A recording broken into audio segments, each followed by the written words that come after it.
प्रणमादाय कृष्ण पृष्ठाय भूतले श्रीमते भक्ति वेदांत स्वामी निति नामिने। नमस्ते सरस्वते देवे गौरवाणी प्रचारिणे निर्विशेष शून्यवादी पाश्चात्य देशतारिणे। जय श्री कृष्ण चैतन्य प्रभु नित्यानंद श्री अद्वैत गदाधर श्रीवासादि गौर भक्त वृंद। हरे कृष्णा कृष्णा कृष्णा हरे हरे, हरे राम राम राम हरे हरे। जय श्री प्रभुपाद की जय, गुरु महाराज की जय।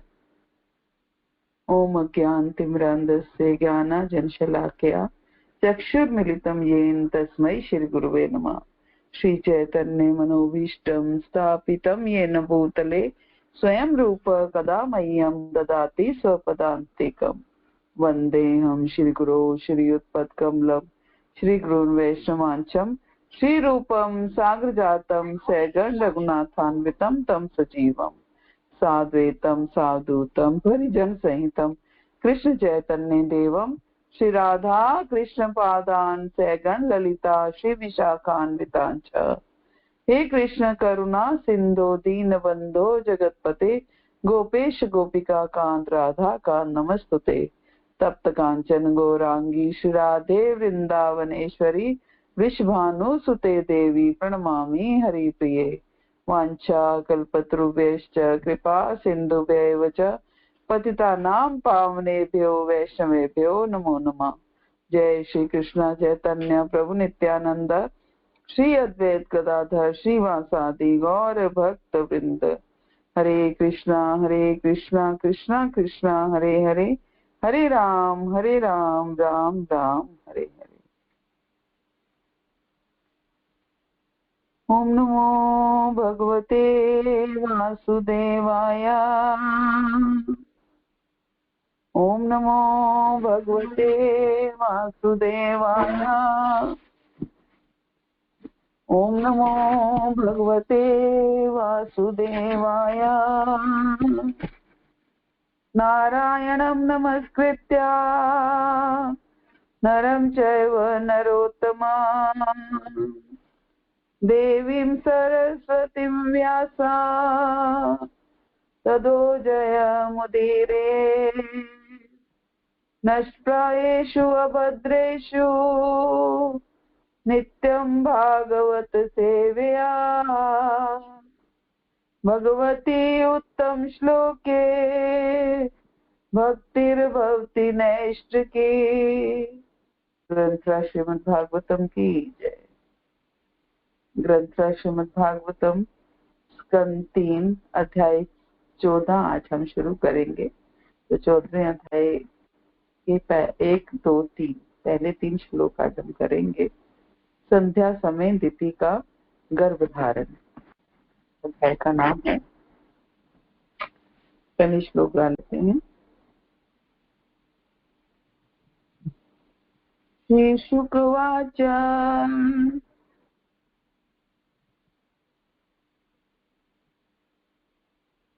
निशम्य कोशा रमिणोपवर्णितां हरे कथां कारण सूकरात्मना पुनः पप्रच्छतमुद्यांजलि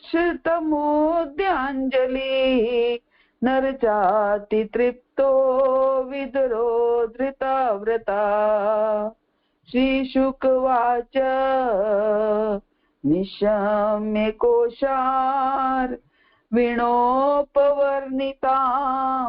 हरे कथां कारण सूकरात्मना पुनः पप्रच्छतमुद्यांजलि न चाति तृप्तो विदुरो धृतव्रता। विदुर्वाच तेनेव तु मुनिश्रेष्ठ हरिणा यज्ञमूर्तिना आदिदैत्यो हिरण्याक्षो हत इत्यनुशुश्रुमा। विदुर्वाच तेनेव तु मुनिश्रेष्ठ हरिणा यज्ञमूर्तिना आदिदैत्यो हिरण्याक्षो हत इत्यनुशुश्रुमा। तस्य चोद्रता श्रोणीं स्वद्रष्टाग्रेण लीलया दैत्यराजस्य च ब्रह्मान् कस्माद्वेतोर्भुन्मृदा। तस्य चोद्रता श्रोणीं स्वद्रष्टाग्रेण लीलया दैत्यराजस्य च ब्रह्मान् कस्माद्वेतोर्भुन्मृदा।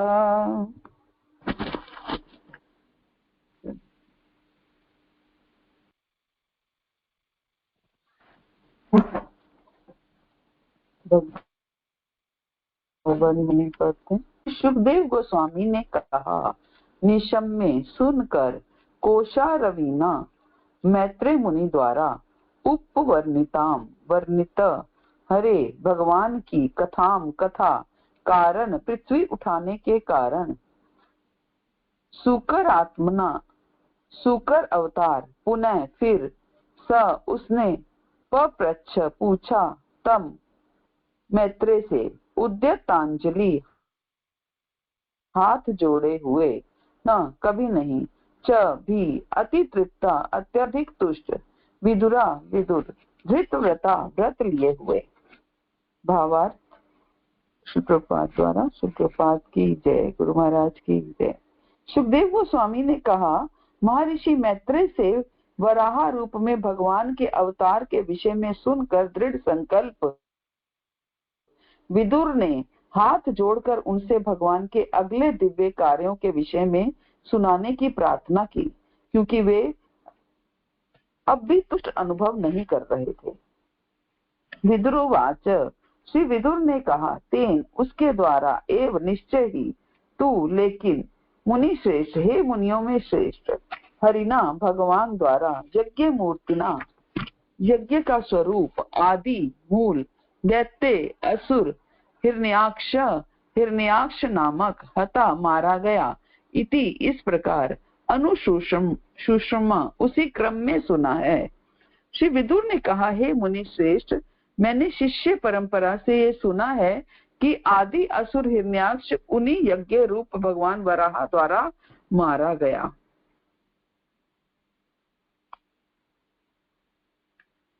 तात्पर्य, जैसा कि पहले कहा जा चुका है, वराह अवतार 2 कल्पों में प्रकट हुआ था, स्वयंभू कल्प तथा चाक्षुष कल्प। दोनों ही कल्पों में भगवान का वराह अवतार हुआ था, किंतु स्वयंभू कल्प में उन्होंने ब्रह्मांड के जल के भीतर से पृथ्वी को ऊपर उठाया था, जबकि चाक्षुष कल्प में उन्होंने प्रथम असुर हिरण्याक्ष का वध किया था। स्वयंभू कल्प में उन्होंने श्वेत रंग धारण किया था और चाक्षुष कल्प में लाल। विदुर ने पहले ही इनमें से एक के विषय में सुन रखा था अब वे दूसरे के विषय में सुनने का प्रस्ताव कर रहे हैं। ये दोनों भिन्न भिन्न वर्णित अवतार एक ही पूर्ण पुरुषोत्तम भगवान के हैं। तस्य उसका च भी उद्धरता उठाते हुए श्रोणिम पृथ्वी लोक को स्वदृष्ट अंग्रेण अपनी दाढ़ के सिरे से लीलया अपनी लीला में दैत्य राजस्य दैत्यों के राजा का च तथा ब्राह्मण, हे ब्राह्मण, कस्मात किस हेतु कारण से अभूत हुआ मृधा युद्ध।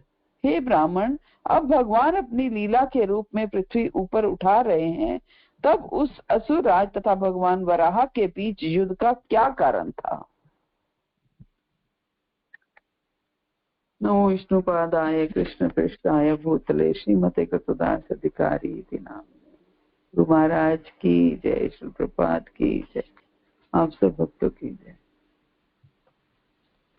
ग्रंथ श्रीमद् भागवतम की जय। तो ग्रंथ श्रीमद् भागवतम के स्कंद 3 अध्याय 14 के पहले 3 श्लोक आज हम समझने का प्रयास करते हैं।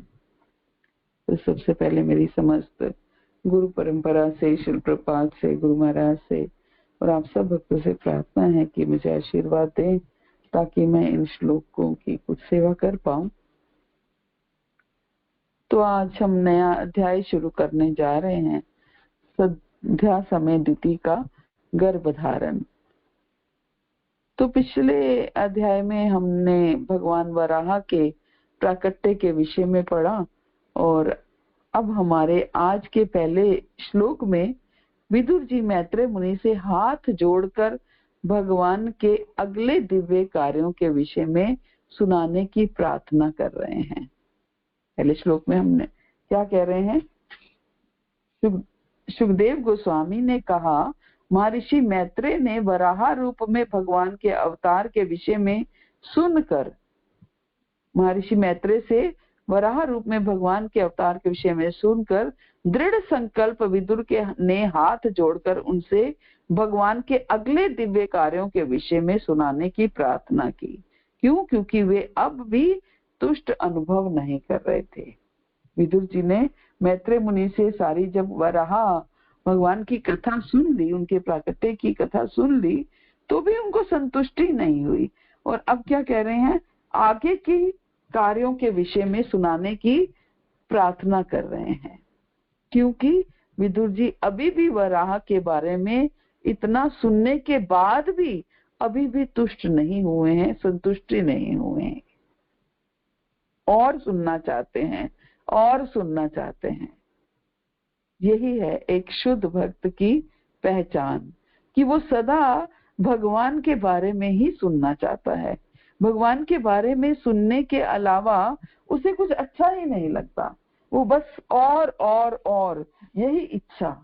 जैसे एक भौतिक व्यक्ति होता है, उसे क्या होता है कि और धन और नेम फेम, ये भौतिक वस्तुएं और चाहिए। उनका कभी भौतिक वस्तुओं से, भौतिक उन्नति से, भौतिकता में आगे बढ़ने से मन नहीं भरता। जितना उन्होंने सोचा है उतना आता है, और चाहिए, है ना। ये दिल मांगे मोर, ऐसे ही भक्त की भी स्थिति यही है, ये दिल मांगे मोर। लेकिन क्या मोर? भक्त भगवान की कथाओं को सुनना चाहता है। ये शुद्ध भक्त की पहचान है। भगवान भगवद गीता में कहते हैं ना, मच्चित्ता मद्गत प्राणा बोधयन्ता परस्परम कथयन्ता च माम नित्यम तुष्यन्ति च रमन्ति च। मच्चित्ता मद्गत प्राणा, मेरे शुद्ध भक्तों के विचार मुझ में वास करते हैं। वो हर समय, मेरे शुद्ध भक्तों के विचार मुझ में वास करते हैं, उनके जीवन मेरी सेवा में अर्पित रहते हैं। वो एक दूसरे को ज्ञान प्रदान करते हैं, मेरे विषय में बातें करते हैं, मेरी कथाओं का वर्णन करते हैं, चिंतन करते हैं और इसी में संतोष और आनंद का अनुभव करते हैं। ये होते हैं शुद्ध भक्त। मद्गत प्राण,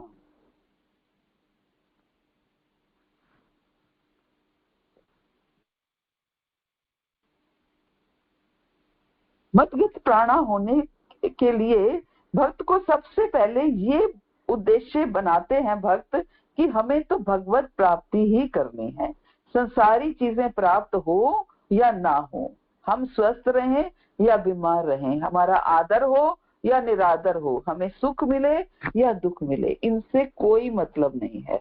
उनका मतलब तो केवल भगवान से है। ऐसा दृढ़ उद्देश्य बनने पर जो भक्त है वो क्या बनता है? भगवत प्राण बनता है। मद्गत प्राणा, मद्गत प्राणा मीन्स भगवत गत प्राणा, है ना, भगवत गत प्राणा हो जाता है। बोधयन्ता परस्परम, उन भक्तों को भगवत भाव वाले, भगवत रुचि वाले मिल जाते हैं, तो उनके बीच भगवान की बातें छिड़ जाती हैं, है ना। अब विदुर जी और मैत्रेय जी में क्या है? यही दोनों भगवत भाव वाले हैं, दोनों भगवत रुचि वाले हैं, और जब मिले हैं तो बीच में भगवान की बातें हो रही हैं और फिर वे आपस में एक दूसरे को भगवान के तत्व के बारे में, भगवान के रहस्य के बारे में, भगवान के गुणों के बारे में, भगवान के प्रभाव के बारे में जनाते हैं। ये बड़ा एक अद्भुत सत्संग होता है, अद्भुत सत्संग होता है। श्रीमद् भागवत के 10वें स्कंद में एक श्लोक आता है 13वें अध्याय में, सतामयम सार भृताम निसर्गो यदर्थवाणी श्रुति चेतसामपि प्रतिक्षणम न व्यद चित्तस्य यत् स्त्रिया विटानामिव साधु वार्ता। अर्थात सार तत्व को धारण करने वाले पुरुषों का ये स्वभाव होता है, ऐसे भक्तों का ये स्वभाव होता है क्या, कि उनकी वाणी, उनके कान, उनका अंतःकरण भगवान की लीलाओं को गाने में, सुनने में, चिंतन करने के लिए ही होता है। उनकी वाणी भगवान की कथाओं को गाने के लिए होती है, कान सुनने के लिए होते हैं, हृदय चिंतन करने के लिए होता है। क्या कह रहे हैं, जैसे लंपट पुरुषों को स्त्रियों की चर्चा में नयापन मालूम होता है, ऐसे ही भक्तों को भगवान की लीलाओं में, कथाओं में नित्य नयापन मालूम होता है। जैसे लंपट पुरुष होते हैं, उनको स्त्रियों की कथाओं में नया मालूम होता है, स्त्रियों के बारे में चर्चा करके, ऐसे ही भगवान के भक्तों को भगवान की लीलाओं में वही कथाएं चाहे बार बार करेंगे, वही लीलाएं भगवान की बार बार सुनाएंगे, लेकिन उसमें भी नयापन मालूम होगा। जब वे आपस में भावपूर्वक बातें करते हैं, तब उनके भीतर भगवत संबंधी अद्भुत अद्भुत बातें आने लगती हैं अपने आप ही। और कभी कभी तो भक्तों को ऐसा भी लगता है कि उन्होंने ये बात ना जाने कैसे बोली, वो तो उन्होंने तो ना कहीं पढ़ी थी ना सुनी थी, फिर भी भगवान उनके मुख से बुलवाते हैं। जैसे दीपक के नीचे अंधेरा रहता है, पर दो दीपक एक दूसरे के सामने रख दें तो दोनों दीपकों के नीचे अंधेरा दूर हो जाता है। ऐसे ही जब दो भगवान के भक्त एक साथ मिलते हैं और आपस में भगवान से संबंधित बातें चल पड़ती हैं, जैसे मैत्रेय मुनि और विदुर जी के बीच में चल पड़ी हैं, तब किसी के मन में किसी तरह का भगवान से संबंधित अद्भुत भाव पैदा होता है तो वह उसे प्रकट कर देता है। दूसरे के मन में दूसरा भाव पैदा होता है तो वह उसे प्रकट कर देता है। तो इस तरह आदान प्रदान होने से उनमें नए नए भाव प्रकट होते हैं। परंतु अकेले में भगवान का चिंतन करने से उतने भाव प्रकट नहीं होते, लेकिन जब दो भक्त मिल बैठते हैं तो बात कुछ और होती है। अगर भाव प्रकट हो भी जाए तो अकेले अपने पास ही रह जाते हैं, अकेले में उनका आदान प्रदान नहीं होता है।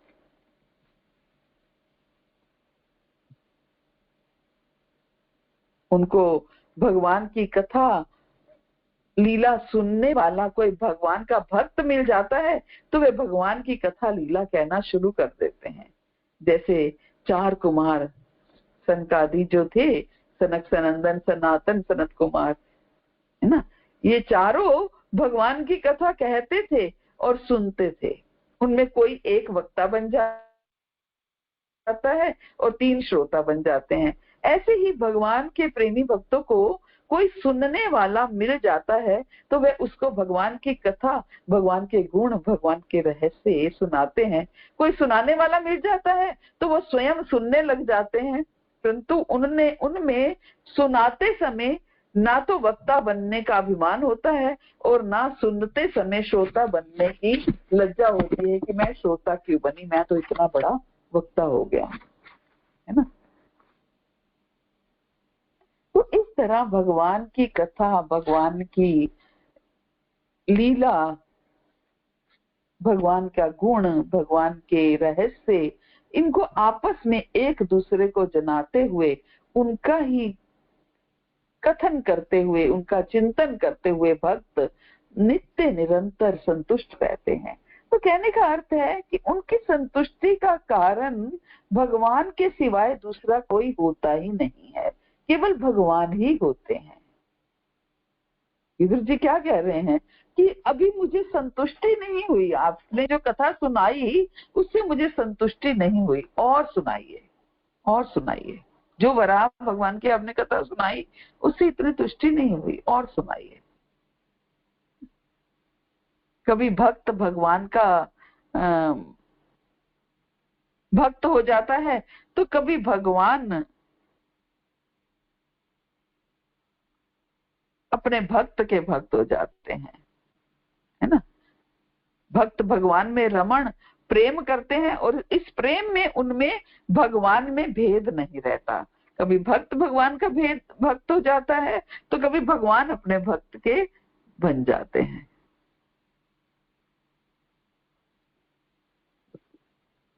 एवं स्वभक्तियो राजन भगवान भक्त भक्तिमान, भागवत में आता है ना। तो इस तरह भगवान और भक्त में परस्पर प्रेम की लीला अनंत काल तक चलती ही रहती है, और प्रेम हर पल हर क्षण बढ़ता रहता है। और ये प्रेम बढ़ता कैसे है? केवल भगवान की कथाओं को सुनने मात्र से। भगवान की कथाओं लीलाओं को जब हम हर पल सुनते हैं, तो धीरे धीरे धीरे धीरे वो हमारा शुद्धिकरण करते हैं, और उस शुद्धिकरण के प्रोसेस से हमारी लालसा बढ़ती है। जब शुद्धिकरण होता है तो और लालसा जागृत होती है। किस चीज की? सुनने की, और सुनने की, और सुनने की। क्या हो रहा है? विदुर जी को लालसा जागृत हो रही है, और सुनने की, और सुनने की। पृथु महाराज क्या कहते हैं? पृथु महाराज कहते हैं, प्रभु मुझे 10 लाख कान दीजिए, 10 लाख कान दीजिए, ताकि इन लीलाओं कथाओं को सुनने में मेरी इन 2 कानों से मेरी तुष्टि नहीं होती, मुझे 10 लाख कान दीजिए।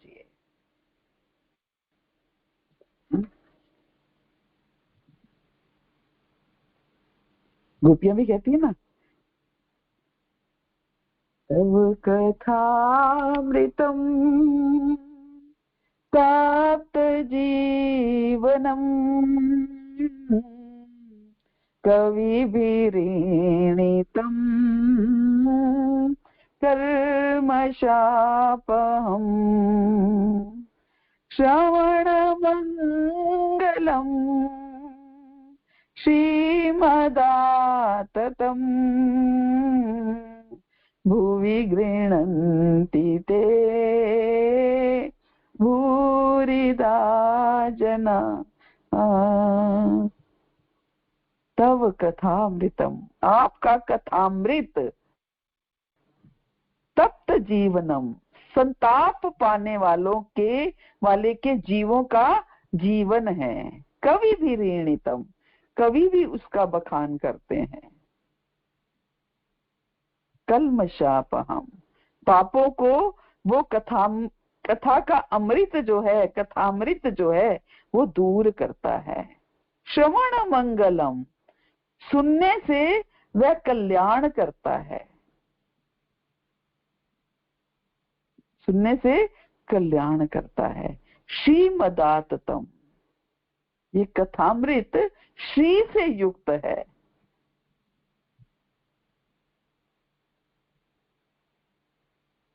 भूवि गृह्णन्ति ते भूरिदा जना, उसका गान इस धरती पर जो करते हैं वो महान दानवीर हैं। जो आपकी कथाओं का गान इस धरती पर करते हैं वो महान दानवीर हैं। गोपी कहती हैं, हमारे प्राण तो जाने वाले थे, किंतु आपकी कथा ने हमारे प्राणों को बचा लिया। कि भगवान चले गए छोड़ करके, जब छिप गए तो गोपियां क्या करती हैं? एक दूसरे से कृष्ण के बारे में चर्चा करती हैं, कथा सुनाती हैं, कृष्ण ऐसे करते थे, कृष्ण ऐसे करते थे। तो गोपियां क्या कह रही हैं कि हमारे प्राण तो जाने वाले थे, किंतु आपकी कथा ने हमारे प्राणों को बचा लिया। मृत्यु से हमारी रक्षा आपकी कथा ने की है। तव कथा अमृतम, आपकी कथा अमृत रूप है। अमृत क्या होता है? जो अमर कर देता है। आप मृत्यु से रक्षा आपकी कथा ने की है। कथा मरण को सुधारती है, मृत्यु से बचाती है। कहते हैं ना, भागवत को हम जितना समय हम भागवत सुनते हैं जितना समय हम भागवत पढ़ते हैं वो समय हमारी आयु में काउंट नहीं होता है।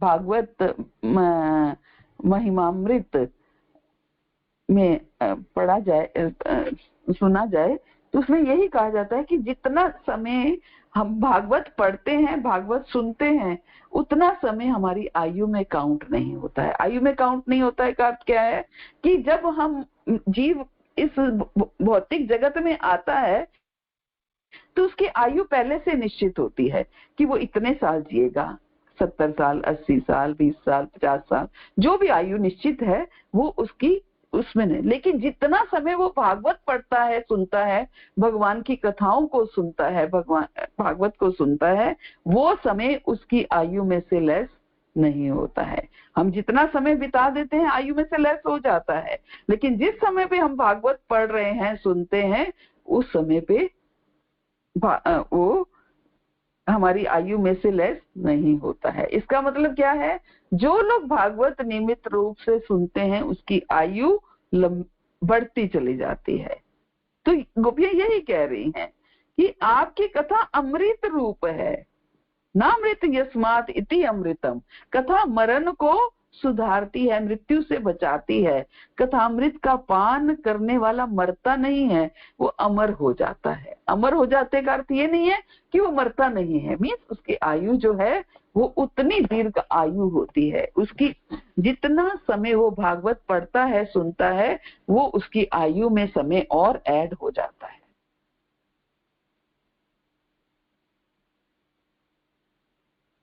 एक्चुअली मरण कहते किसको हैं?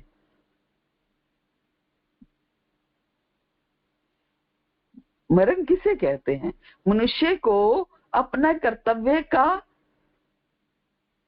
पता ही ना चले। जो मनुष्य अपने कर्तव्य का जिसको भान ही ना हो, वे आलस्य प्रमाद करता रहे, वही तो उसका मरण है। बहुत से लोगों को पता नहीं कि मेरा कर्तव्य क्या है, मुझे क्या करना चाहिए, क्या मैं कर क्या रहा हूं, मेरे जीवन का लक्ष्य क्या है। खाना पीना, मौज करना, आहार निद्रा, भय मैथुन, क्या मानव जीवन का लक्ष्य यही है? ये सब तो पशु भी करते हैं। आहार विहार का ज्ञान तो पशुओं को भी होता है।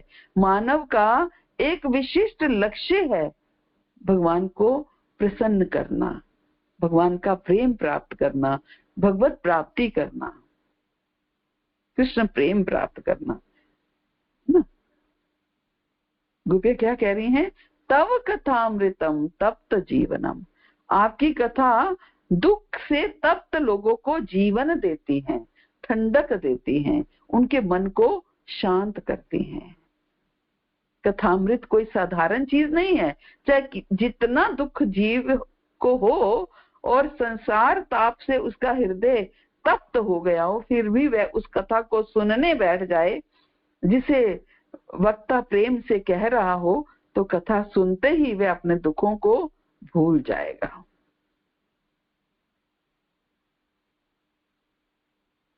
इसलिए दुख से विहल नहीं होना है। हम सब भगवान के सेवक हैं। ये जीव ईश्वर का है, इसे भय कैसा? हमें श्रद्धा रखनी है और ये सोचना है कि मेरी चिंता मेरे भगवान को है। मैं कोई साधारण या तुच्छ जीव नहीं हूं, सबसे श्रेष्ठ कृष्ण का सेवक हूं। मैं कृष्ण का सेवक हूं, कोई भी मेरा बाल बांका नहीं कर सकता। वैष्णव लोग, भक्त लोग जो होते हैं वो निर्भय होते हैं, उन्हें काल से भी डर नहीं लगता। वे कहते हैं कि हमें तो भगवान के चरणों में जाना है, कोई भी मेरा बाल बांका नहीं कर सकता। मीन्स तो ये नहीं कि हमारी मृत्यु नहीं होगी, मीन्स हम अगर दृढ़ हैं, कथा में रुचि है, कथा लालसा है, कथा सुनने की लालसा है, तो हमारी भक्ति का कोई बाल बांका नहीं कर सकता। हम भक्ति में दृढ़ बने रहेंगे।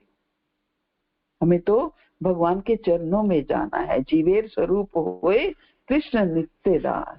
जैसे प्रधानमंत्री का पीए होता है, उसका कौन बाल बांका कर सकता है? कोई बाल बांका नहीं कर सकता, है ना। ऐसे ही जब हमारी रुचि कथा सुनने में जागृत हो जाती है तो भगवान की कथाएं सुन सुन करके शुद्धिकरण होता जा रहा है, हम भगवान के प्रिय बनते जा रहे हैं।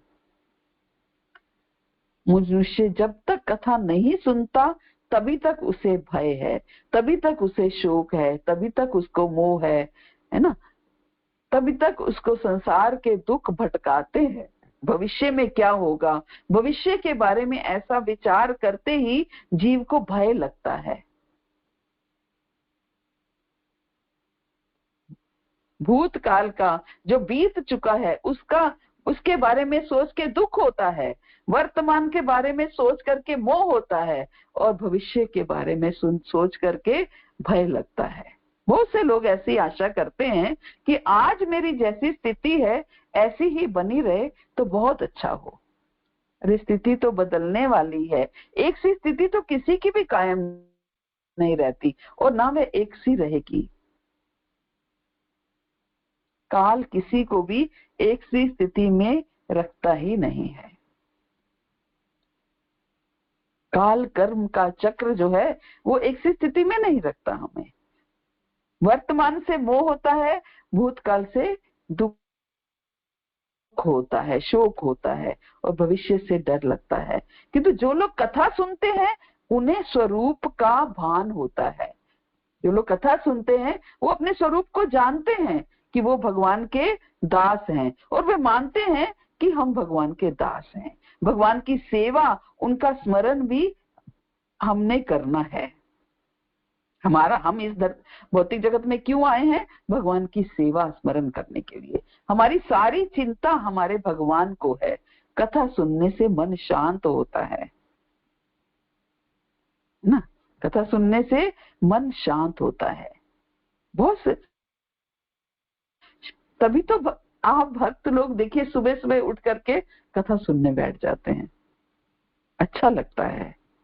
भगवान की कथा को गोपियां जो है एक दूसरा विशेषण देती हैं, क्या? कवि भी ऋणीतम, कवि भी ऋणीतम। सुखदेव गोस्वामी जैसे महान ज्ञानी पुरुष लंगोटी तक छोड़ देते हैं किंतु श्री कृष्ण कथा को नहीं छोड़ते। सुखदेव गोस्वामी को लंगोटी की आवश्यकता नहीं रही, उन्हें अपनी आंखों से कहीं भी स्त्री दिखाई नहीं देती थी। उन्हें इस बात का भान ही नहीं था कि मैं पुरुष हूँ। स्त्रीत्व पुरुषत्व पूरी पूरी विस्मृति उन्हें हो गई, किंतु फिर भी कृष्ण कथा की उनको बहुत प्रीति थी। भगवान के स्वरूप में डूब करके एक विरक्त साधु महात्मा भी कथामृत का पान करते हैं।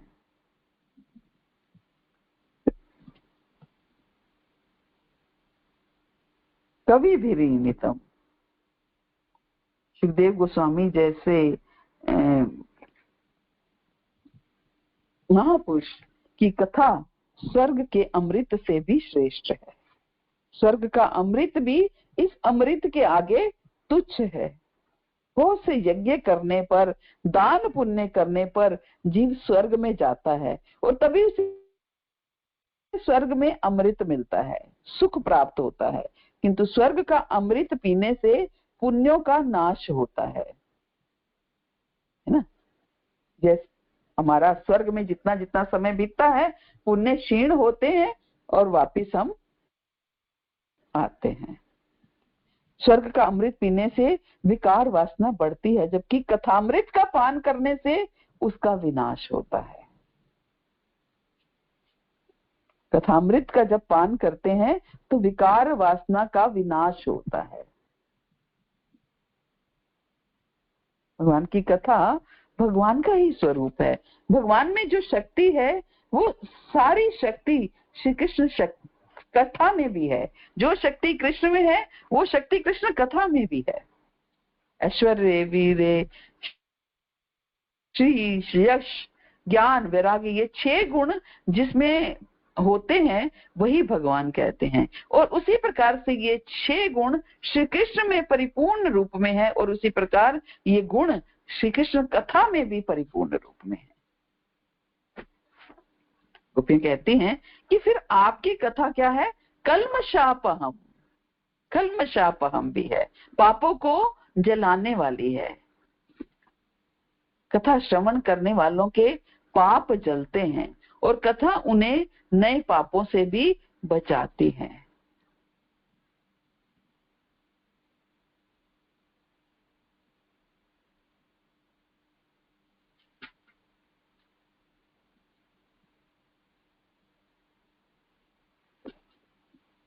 कथा उन्हें नए पापों से भी बचाती है। कथा सुनने से धुंधकारी के असंख्य पाप जल गए और उसे मुक्ति मिली। श्री कृष्ण कथा सुनने से परीक्षित महाराज भी पाप मुक्त हो गए और उन्हें दिव्य गति मिली, है ना। मनुष्य जब कथा सुनता है तब उसे पता चलता है कि उससे भूल कहाँ हो रही है, वो गलत कहाँ पर है। मनुष्य अपनी भूल स्वीकार करने के लिए तैयार नहीं होते। हम अपनी गलती कहाँ मानते हैं, और यदि कभी स्वीकार करता भी है तो अपनी कमी या गलती का त्याग करने को उसकी इच्छा नहीं होती। अगर हम किसी को उसकी भूल बताएं तो भी शायद उसे बुरा ही लगेगा। वे कहेगा कि आप मुझे मेरी गलती बताने वाले कौन होते हो, आप कैसे हो, ये सब मैं अच्छी तरह जानता हूं, है ना। किसी को किसी के बारे में अगर बताएं कि आप यहाँ गलत हो तो मैं जानता हूं आप कैसे हो। तो मनुष्य अपने को निर्दोष समझता है, उसे अपने दुर्गुण सद्गुण जैसे ही लगते हैं। किंतु यदि वे कथा सुनता है तो उसे अपने पापों का, अपने दोषों का भान होने लगता है, अपने अंदर दोष दिखाई देने लगते हैं, स्वदोष भान होने लगता है ना। ये कथा का लाभ है। एक कथा हमने सुनते आ रहे हैं काफी समय से। एक जो चोर था उसने अपने एक लड़के से, अपने बेटे से कहा कि किसी मंदिर में दर्शन करने जाना हो तो भले ही जाना, लेकिन भगवान को हाथ जोड़कर प्रणाम भी भले ही करना, किंतु भूल कर भी कभी कथा नहीं सुनना। कथा सुनोगे तो अपना धंधा चौपट हो जाएगा। धंधा तो उसकी, धंधा क्या था, चोरी का धंधा था। तो एक बार ऐसा ही हुआ कि वह लड़का एक जंगल में से गुजर रहा था और उस जंगल में एक जगह कथा हो रही थी और उसको अपने पिता के वचन याद आ गए कि बेटा कथा नहीं सुनना। उसने ऐसा विचार आते ही अपने दोनों कानों से उंगली दे ली और रास्ते में आगे बढ़ने लगा। और ठाकुर जी को उस पर ये सोचकर बड़ी दया आई कि इस लड़के को अपने पिता के वचनों पर कितनी श्रद्धा है। तब भगवान ने कृपा की, रास्ता चलते चलते उस लड़के के पैर में एक कांटा चुभ गया और इस कारण उसे अपने कानों से उंगली हटानी पड़ी। जैसे ही पैर का कांटा निकालने लगा, कथा के कुछ वाक्य, कुछ वचन उसके कानों में पड़ गए। और कथा के वो शब्द क्या थे कि ईश्वर सर्वव्यापक है, वह सब में विराजता है, सबको देखता है। बहुत से लोग ऐसा समझते हैं कि मकान के दरवाजे बंद हैं, इसलिए यहाँ कोई कुछ देखने वाला नहीं है, कोई सुनने वाला नहीं है, किंतु ऐसा नहीं है। भगवान सब जगह है, वो सबको देखते हैं। तुम्हारा पिता तुम्हारे अंदर ही बैठा है, दरवाजे बंद हैं तो क्या हुआ, भगवान परमात्मा स्वरूप में अंदर ही बैठे हैं, दरवाजे बंद हैं तो क्या हुआ। तो उस लड़के ने ये शब्द सुनकर ये बात ध्यान में रख ली कि भगवान सबको देखते हैं।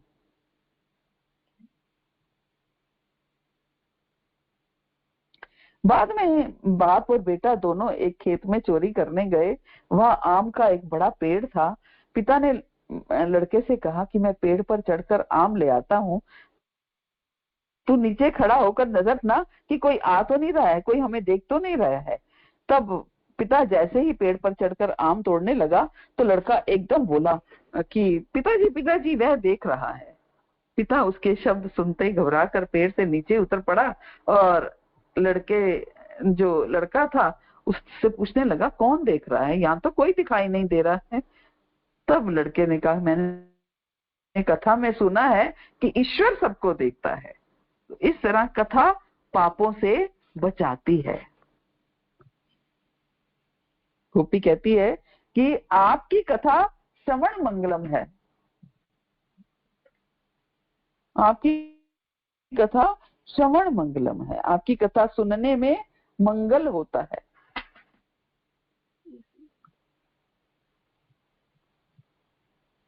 आपकी कथा सुनने से मंगल होता है। कथा सुनने के पश्चात आप भक्ति में लगे, ये तो अलग बात है, किंतु कथा सुनना भी भक्ति है। सुनने के बाद हम भक्ति में लगे वो तो है ही, लेकिन कथा सुनना भी भक्ति है। हम प्रेम से जो कुछ सुनते हैं वे सब हमारे मन में उतरता है। श्री कृष्ण कानों में से होकर अंदर प्रवेश करते हैं। श्रवण मंगलम, कथा सुनने से मंगल होता है। कर्म कांड की कथा सुनने से मंगल नहीं होता। कर्म का अनुष्ठान करने से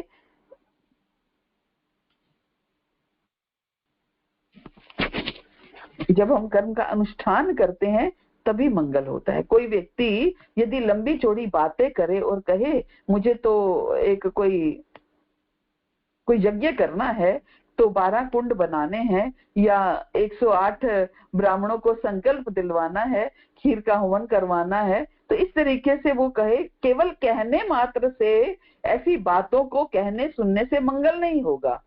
ये प्रैक्टिकली किया जाएगा ऐसा अनुष्ठान, तभी मंगल होगा। अनुष्ठान के बिना जो कर्म है वो मंगल नहीं करेगा।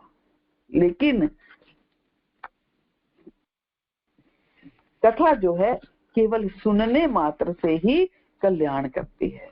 अनुष्ठान करने से कर्म कांड कल्याण करता है, जबकि कृष्ण कथा तो श्रवण मात्र से ही मंगल करने वाली है। आप कथा सुनने के पश्चात भगवान की सेवा करें, उनका स्मरण करें तो अच्छा है। किंतु यदि कोई व्यक्ति कथा सुनने के पश्चात सेवा स्मरण में लीन नहीं भी होता, किंतु जितने समय तक वह कथा सुनता है, प्रेम से सुनता है, और उतने समय तक जगत को भूल जाता है कथा सुनने में, तो मान लीजिए कि उतने समय तक वे भक्ति ही कर रहा है। श्री कृष्ण की कथा सुनना ही मंगलमय है, कारण कि वह भक्ति से ही भावित है। कृष्ण जब कृपा करते हैं तब किसी वैष्णव के मुख से कृष्ण कथा सुनने का वियोग मिलता है, सुयोग मिलता है। जब कृष्ण कृपा करते हैं तभी किसी भक्त के मुख से कृष्ण कथा सुनने का सुयोग मिलता है। श्री कृष्ण कथा कृष्ण के समान ही है। जो शक्ति कृष्ण में है वही कृष्ण कथा में है। शास्त्र ऐसा मानते हैं कि श्री कृष्ण की तुलना में भी कृष्ण कथा श्रेष्ठ है। तो यदि ऐसा भी कहा जाए तो कोई अनुचित नहीं है, क्योंकि कथा से कृष्ण प्राप्त होते हैं। भगवान कृष्ण जहां प्रत्यक्ष रहते हैं, विराजते हैं, वहां अधिकारी और सुपात्र जीवों को अपनी ओर खींच लेते हैं, आकर्षित कर लेते हैं। फिर भी जगत में ऐसे जीव भी हैं जो कृष्ण के साथ रहते हैं, कृष्ण के दर्शन करने पर भी उनसे आकर्षित नहीं होते। जरासंध, दुर्योधन,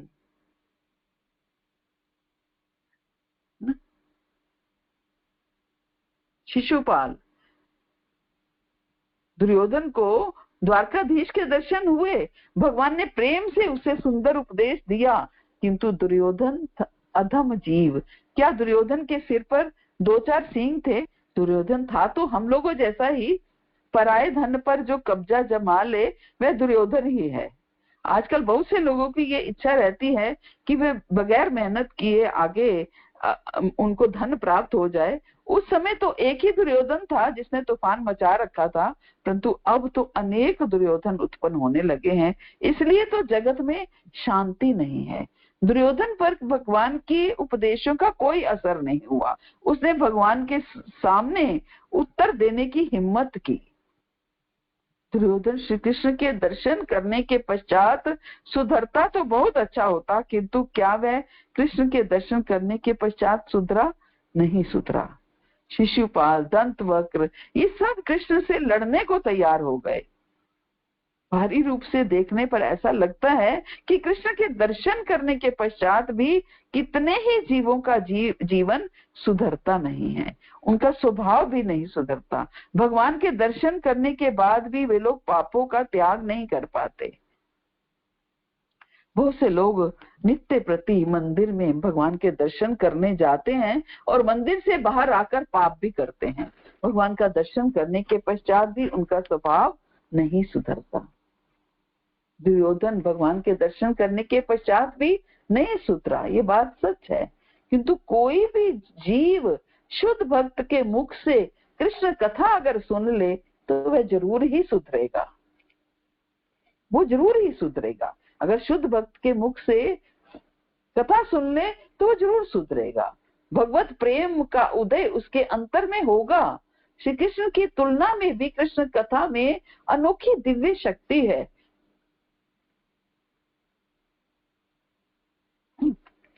जो जीव सुपात्र है उनको ही कृष्ण आकर्षित करते हैं, किंतु यदि कोई दुर्योधन जैसा दुष्ट है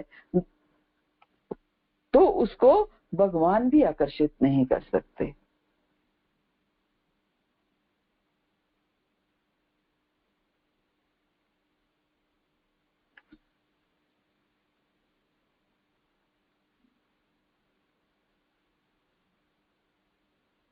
कृष्ण कथा को गोपियां एक खास विशेषण प्रदान करती हैं, वो है श्रीमदाततम। कृष्ण कथा को क्या कहती है? श्रीमदाततम। कथामृत सब कहीं व्यापक रहने वाला है। स्वर्ग का अमृत तो एक तरह से क्वांटिटी में बहुत थोड़ा है।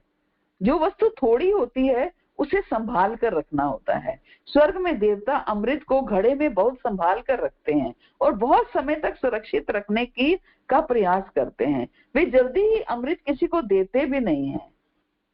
पुराणों में कथा आती है कि एक बार गरुड़ जी देवताओं से युद्ध करके अमृत के कलश को छीन कर ले गए और उन्होंने उस अमृत के कलश को सांपों को दे दिया, किंतु राजा इंद्र ने वे अमृत सांपों को नहीं देने दिया और वे अमृत कुंभ छीन कर ले गए। तो स्वर्ग का अमृत सबको मन चाहे रूप में नहीं मिलता, कारण कि वो क्वांटिटी में, वो परिमाण में थोड़ा है। जबकि कथामृत तो सबको मिलता है। कोई यदि गरीब हो तो भी कथा सुन सकता है। शास्त्रों में उल्लेख है कि कोई व्यक्ति 1000-2000 रुपए खर्च करके कथा सुनकर जितना पुण्य प्राप्त करता है उतना ही पुण्य बिना पैसे खर्च किए एक गरीब वैष्णव भी भगवान को प्रणाम करके प्रेम से कथा सुनने के लिए बैठकर प्राप्त कर सकता है। स्वर्ग का अमृत थोड़ा है, जबकि कथामृत बहुत है, अनंत है, सर्वव्यापी है। स्वर्ग का अमृत सबके लिए सुलभ नहीं है। जो धनवान हैं, जिन्होंने बहुत यज्ञ किए हैं, उनको ही ये अमृत प्राप्त होता है, जबकि कथामृत तो सबके लिए सुलभ है। कथामृत सबके लिए सुलभ है। गोपी भगवान की कथा बखान करते करते अंत में क्या कह रही हैं? भूवि गृह्णन्ति ते भूरिदा जना, भूवि गृह्णन्ति ते भूरिदा जना। जो भक्त आपकी कथा का प्रेम से वर्णन करते हैं, श्रवण करते हैं, वे महान दानवीर हैं। वे बहुत दान देते हैं, अन्न दान, वस्त्र दान, द्रव्य दान। इनको करने से थोड़े समय तक शांति मिलती है, किंतु कथामृत का दान सबसे श्रेष्ठ है। किसी गरीब को यदि आप प्रेम से भोजन कराएंगे तो उसे 24 घंटे तक तृप्ति का अनुभव होगा, किंतु बाद में उसे फिर से भूख लगाएगी। उस समय उसकी शांति दूर हो जाएगी। अन्नदान थोड़े समय तक ही शांति प्रदान करता है, किंतु कथा का एक आधा शब्द भी यदि हृदय में उतर जाए, हृदय का स्पर्श कर ले, तो उससे प्रभु प्रेम जागृत हो जाए, तो उससे सारा जीवन शांतिमय और आनंदमय बन जाता है। कथा का दान करने वाला तो सच में एक महान दान देता है, महान दानवीर है। भगवान ने गोपियों से कहा कि अरे सखियों, तुम्हें कथा में आनंद आता है तो फिर मेरे वियोग में भी पूरे दिन कथा ही सुना करो, तुम फिर मुझे किस लिए बुला रही हो। तब गोपियां क्या कहती हैं कि पहले तो आपकी कथा सुनने से हमारे प्राण शरीर में टिके रहे, हमें शांति मिली, हमें आनंद मिला, किंतु आपकी कथा सुनने के पश्चात अब तो आपके दर्शन की तीव्र आतुरता जाग उठी। यानी कि कथा सुनने से मन की शांति मिलती ही है, आनंद तो मिलता ही है, लेकिन साथ ही साथ क्या होता है, लालसा जागृत होती है भगवान के दर्शनों की, भगवान की और कथा सुनने की लालसा जागृत होती है। रुक्मिणी महारानी ने क्या किया, रुक्मिणी महारानी ने भगवान के बारे में सुना और सुनकर लालसा जागृत हुई कि मैं कृष्ण से विवाह करना चाहती हूँ, है ना, भगवान से मिलने की लालसा जागृत हुई। कथा सुनने के पश्चात भगवान के प्रति प्रेम का उदय होता है, भगवान के दर्शन मिलन की आतुरता जागृत होती है, भगवान की सेवा और उनके स्मरण में आसक्ति हो जाती है। कथा सुनने के पश्चात ही कन्हैया अच्छा लगने लगे तो मान लीजिए कि आपने कथा ठीक सुनी है। कथा सुनने के पश्चात हमारा स्वभाव थोड़ा सुधरने लगे तो मान लीजिए कि कथा ठीक सुनी है।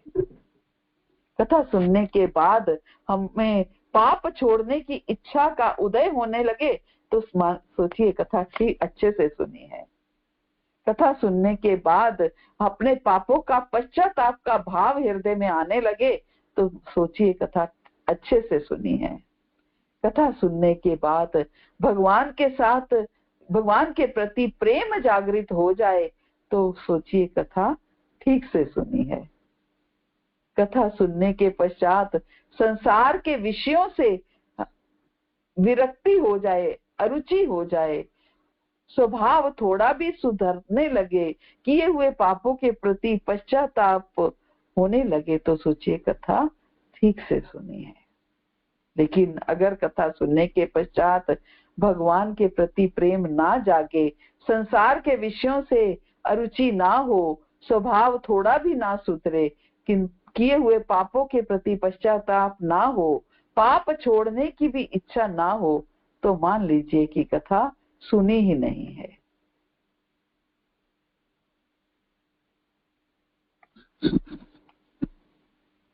अब ऐसे में हम कह सकते हैं कि हमने तो कथा सुनी है किंतु इन कथा वाचक जो हैं, जो वक्ता हैं, उन्होंने कथा ठीक से सुनाई नहीं है,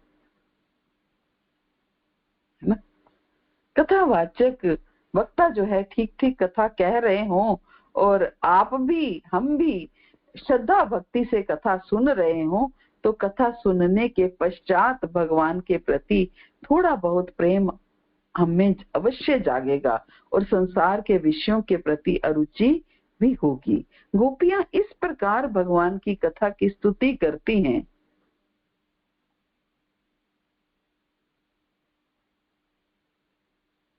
है ना, देखने में ऐसे लगता है निंदा कर रही हैं लेकिन स्तुति कर रही हैं। क्या कहती हैं कि आपकी कथा सुनकर तो मैं मर ही गई, कथ्यामृतम इति कथामृतम।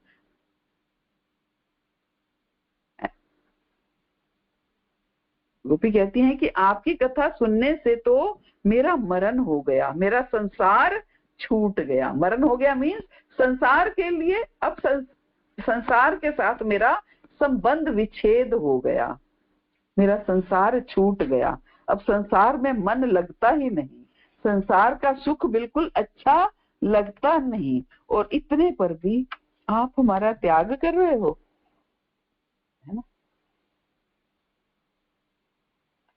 तो बहुत कुछ है कथा के बारे में, हम कितना कहें, कितना सुने, कितना बोलें, कि कथा, भगवान की कथाओं को सुनने से हमारा कल्याण निश्चित है, एकदम निश्चित है, एकदम निश्चित है। लेकिन अगला श्लोक क्या कह रहा है कि कथा सुननी कैसे है? अगला श्लोक समझा रहा है कि हे मुनि श्रेष्ठ, मैंने शिष्य परंपरा से ये सुना है। लेकिन कथा सुननी किससे है? शिष्य परंपरा से सुननी है। जो परंपरा भगवान से चली आ रही है, गुरु शिष्य परंपरा, उससे सुननी है ना। कम से कम उनसे कथा ना सुने जो किसी धन के लोभ में कथा सुना रहे हैं।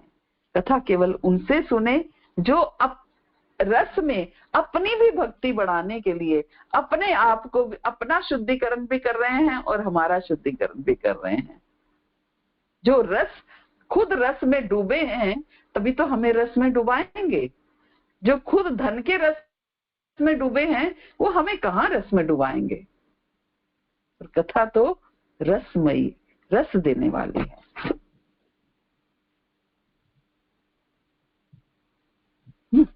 और अगले श्लोक में क्या कह रहे हैं कि जब भगवान अपनी लीला के रूप में पृथ्वी ऊपर उठा रहे थे, तब उस असुर राज और भगवान वराह के बीच युद्ध का क्या कारण था। हालांकि हम पढ़ेंगे उन युद्ध के कारण को, लेकिन ये युद्ध का कारण हम सब जानते हैं, ये भी वीर रस था, है ना। वीर रस भगवान और भक्तों के बीच में जो भी युद्ध हुए, उनका रस क्या था, उनका कारण क्या था? वीर रस का स्वादन करना। भगवान जब वीर रस का स्वादन करते हैं, करना चाहते हैं, तो अपने पार्षदों को भेजते हैं ताकि वो वीर रस का स्वादन कर सके। तो निष्कर्ष तो यही है इन तीनों श्लोकों का कि कैसे कथामृत, कथा में रुचि जागृत हो, हम कथा सुन पाए, भगवान की कथाओं में हमारा हृदय और उनको हृदयंगम कर पाए, हृदय में उतार पाए। कथामृत और नामामृत, ये दो अमृत हमें हमारे आचार्यों ने दिए हैं। कथा का अमृत और नाम का अमृत, है ना। इन दोनों अमृत को अगर हम पी लें तो स्वर्ग के अमृत की आवश्यकता नहीं है।